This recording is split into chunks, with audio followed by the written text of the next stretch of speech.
Northern coalfield limited रे चाकरी सुजोग 10ମ पास करथिले पाइपारिबे एही सुजोग। भारत सरकार अधीनस्थ नॉर्दर्न कोल्डफील्ड लिमिटेड रे चाकरी सुजोग आरंभ होईची। एठारे अनेक पदवी पूरण हेबो। एने एनसीएल एक विज्ञप्ति प्रकाश करिछि। आपण जदि आवेदन पई आग्रही तेबे वीडियो को शेष जाय देखंतु। तेबे आसंतु जानिबा कोन रहिछि शिक्षागत योग्यता एवं किपरि करिवे अप्लाई। तेबे नियुक्ति माध्यम टेक्निशियन पदवी पूरण हेबो। एने ऑनलाइन माध्यम आवेदन करबाकू पड़िबो।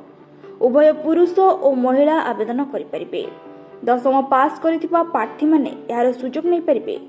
एही नियुक्ति माध्यम 200 पदवी पूरण हेबो।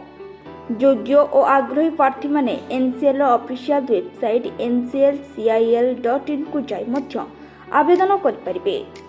जो माने यार ऑफिशियल विज्ञप्ति देखिबाकू चाहती से माने आम कैरियर ओडिशा पेज को जाई मध्य देखि पारिबे।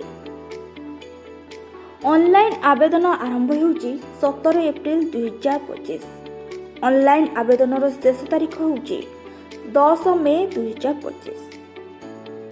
आउ कोन रहिची खाली पदवी हमर टेक्निशियन फिटर ट्रेनिंग जो थरे की रहिची 95टी पोस्ट। टेक्निशियन इलेक्ट्रोनियन ट्रेनिंग जो रही 95टी पोस्ट। टेक्निशियन वेल्डर रे भी मध्य रही 10टी पोस्ट। मोट पदवी रही 200टी पोस्ट। तेबे योग्यता कौन रही ना एक स्वीकृति प्राप्त बोर्ड रु 10ମ पास संपृक्त ट्रेन रे 2 वर्षर आईटीआई पाठ्यक्रम प्रमाणपत्र प्राप्त 1 वर्षर एप्रेंटिस तालीम प्रमाणपत्र हासिल करथिबा नित्यात आवश्यक। ते बयस सीमा कौन रही सर्वनिम्न बयस 18 वर्ष रु सर्वाधिक बयस 30 वर्ष मध्य होइथिबा आवश्यक।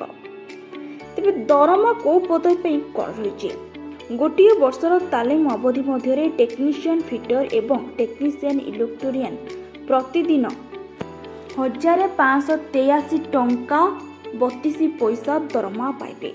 टेक्निशियन वेल्डर को दैनिक 1536 50 पैसा दरमा दिया।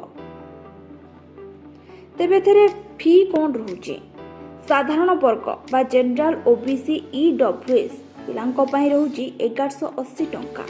एससी एसटी पीडब्ल्यूडी तांको पई कोनोसी भी देय मुक्त कोनोसी फी नाही।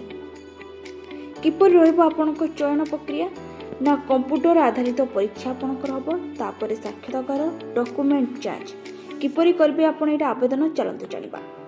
ऑफिशियल वेबसाइट www.nclcil.in को जानतु। लिंक रे प्रथम देखा लिंक रे क्लिक करंतु।